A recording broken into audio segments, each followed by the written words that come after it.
Does anybody here like have hobbies that they've kept up with for like a really long time in life? Like I always want to when I was a kid I built model rockets, and I always wish I could build model rockets again, but I realized that a grown man building model rockets that anybody to shoot rockets off with would just be kind of weird. But it's like where are they in the back of a Hobby Lobby? They're with everything else nerdy. That's what my wife told me one time. But I've collected vinyl records for like 20 years. I actually counted it up. A friend of mine in high school named Alicia, I had we were on a church trip, and her dad had, it was one of those we're going to drive through the night things. And I sat up and rode shotgun with her dad, and we talked about the Allman Brothers Band for like 2 hours. And I come home a couple months later, it's Christmas, and I can't remember his name, Mr. Marcus. And he gave me all of his records when he was in high school that year for Christmas. It was awesome. And then a couple years later, I had a girlfriend, her dad gave me all of his records. My wife would have loved for me to get rid of my records because I have way too many of them. But I didn't pay for hardly, you just find them, people give them to you. And it was a lot easier to find records when I was in high school in the mid-90s than it was to find a record player. That was hard back. Now you can go to Books A Million and you can buy one for like $60 and it works pretty well and it looks cool. Man, it's really hard to think you're really cool and you have every single pre-Dio Black Sabbath record, but you listen to them on a Mickey Mouse record player. I promise y'all, my high school record player on the side said, "It's a small world." It was straight up Mickey Mouse record player. This is the hardest part about it. A few years ago, I was working in another church, and we had a retired pastor who served there, and his mother-in-law, who was in her 90s, where they're moving her to a nursing home, and he said, "Chad, is there anything that might be in a house of a 90-some-year-old woman that you might want?" I was like, "Yeah, if she has a big console stereo, record player, I would love that." And he's like, she's had that house for 45 years. As long as I've known her about that house, she doesn't have one of those, Chad. I was like, all right, okay, cool. Well, I figured I'd ask. And he calls me back an hour later. He says, "Chad, I lied to you." Which is weird because this guy is the holiest person I've ever met in my entire life. That might have been the first time he lied ever. And he's like, she has one, and believe it or not, it's in the room that my wife and I stay in when we come to that house. It's been in there for as long as I've been married to my wife.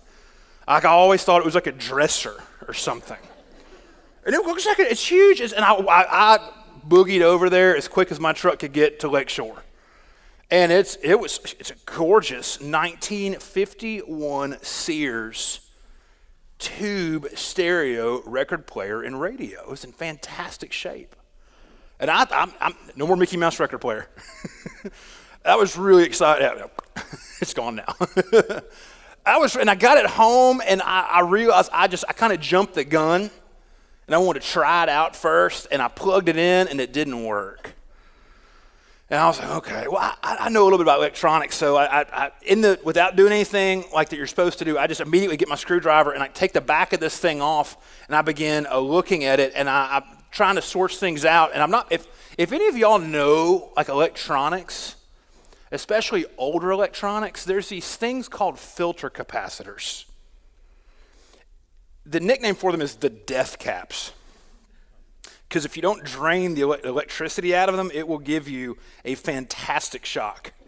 And I can tell you from experience from that day how fantastic that shock is. My beard grew a lot longer that day. So I learned from my lesson, I get it out to the shop, I put it up on the workbench, I stand on a rubber mat. I discharged the capacitors when it shocked me and put me across the room, so I wasn't worried about that anymore. You're supposed to put a hand in your pocket so you ground yourself and you have a chopstick. And this thing, the inside of it was amazing because with the exception of the actual circuit that drove the power amplifiers, this entire record player was all mechanical.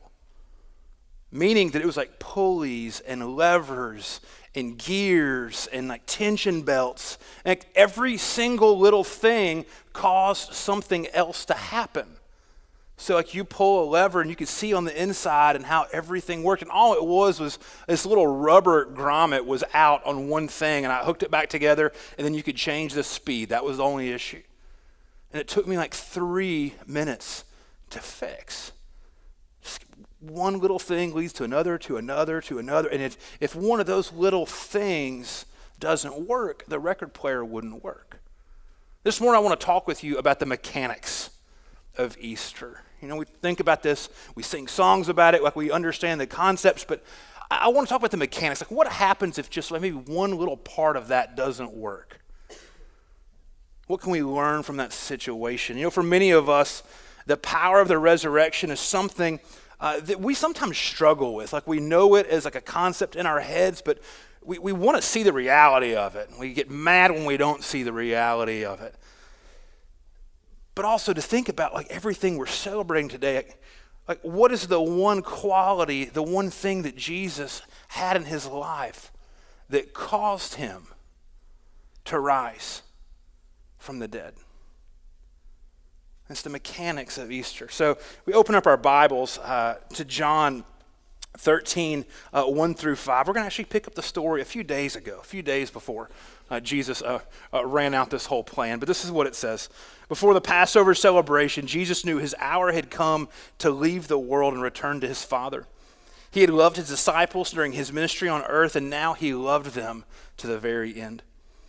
It was time for supper, and the devil had already prompted Judas, son of Simon Iscariot, to betray Jesus.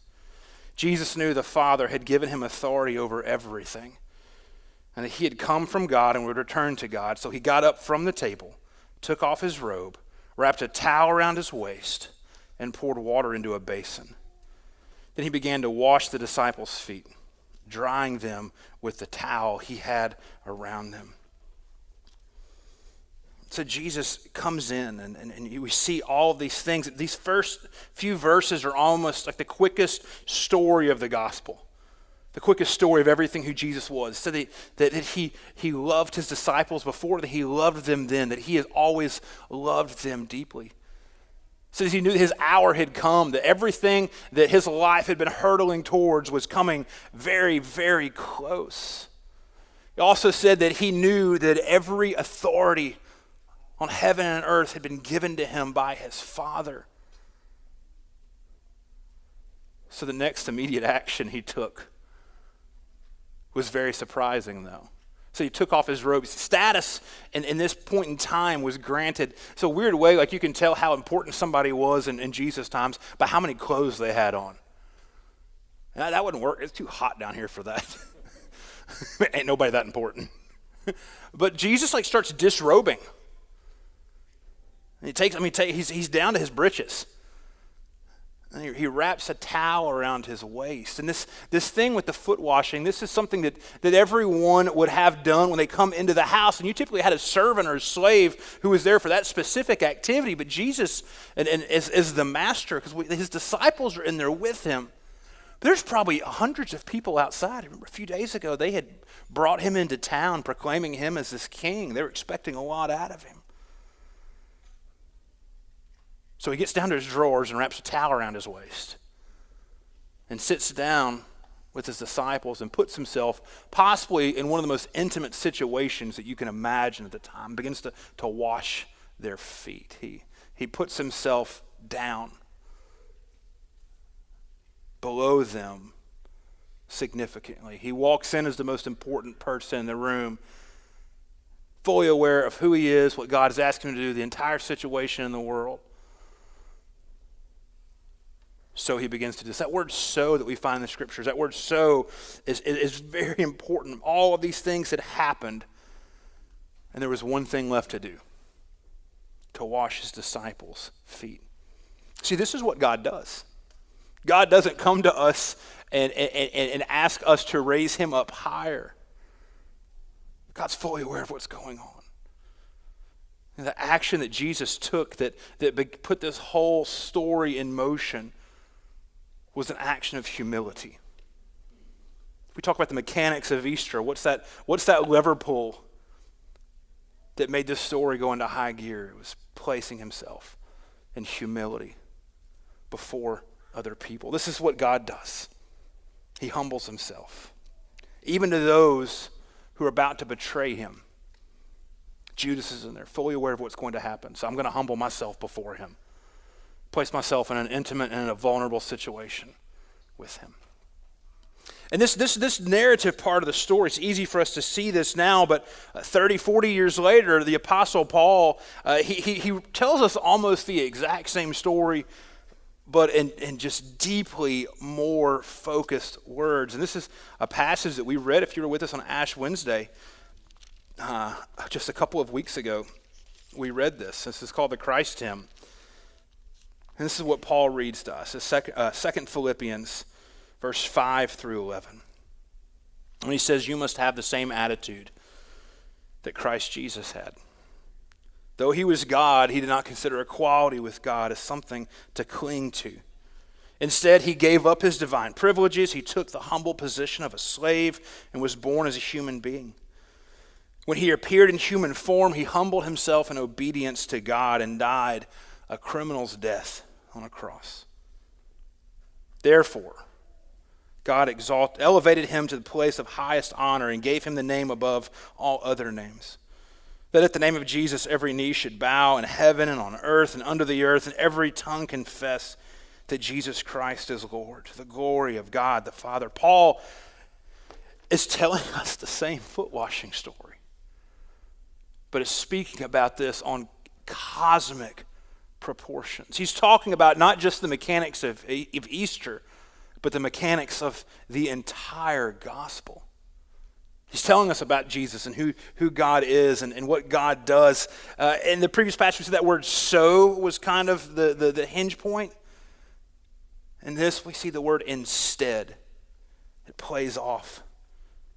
Though he was God, he did not consider equality with God as something to cling to. Instead, he gave up his divine privileges. Humility is this action point for every single thing that Jesus did and that Jesus was. Jesus, he wasn't self-focused. It was his characteristic of humility that sent him into this world. So many times we think that it's like okay, we're going to mess up so bad that Jesus is going to have to come and fix this.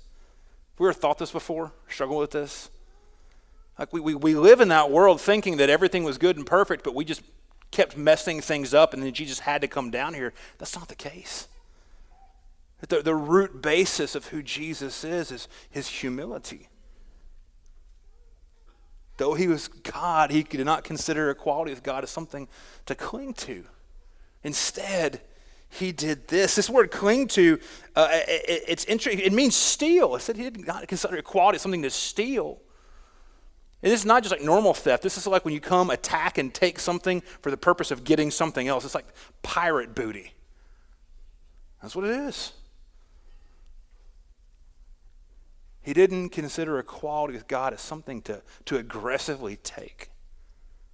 Instead, he came to us, took on the nature of a slave. He wasn't earning his inheritance. Sometimes we think about Jesus coming to earth like that. He wasn't earning his inheritance. He was simply being himself. Before he came to this world, Jesus was humble. When Jesus was on this world, he was humble. And when he left, he was humble. When he comes back, he will be humble. That's who he is. That's what we can expect him to do. Like you can expect me to eat a lot of catfish at a buffet.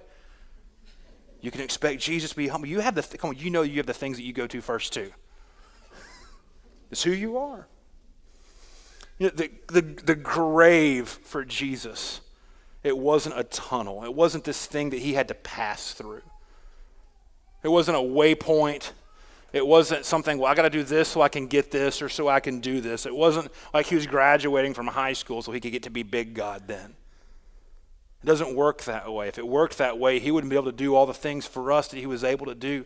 For Jesus to begin, well, he had to see death as a terminal activity. It wasn't a tunnel, it was a cave.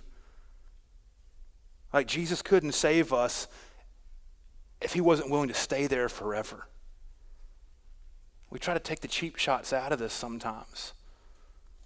But the fact of the matter is he was willing to go there and stay there forever because he's humble. That's what put all of this into play. Did Jesus say, I can stay here if I need to stay here?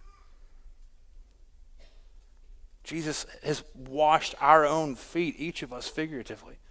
and still is doing that.